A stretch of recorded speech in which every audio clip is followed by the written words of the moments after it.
నాకు మీరు చేసిన సహాయానికి తిరిగి సహాయం చేయాలనుంది బాబు.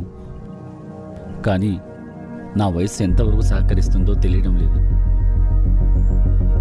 సాయం చేయాలంటే కావాల్సింది వయసు కాదు సార్, మనసు. పదండి.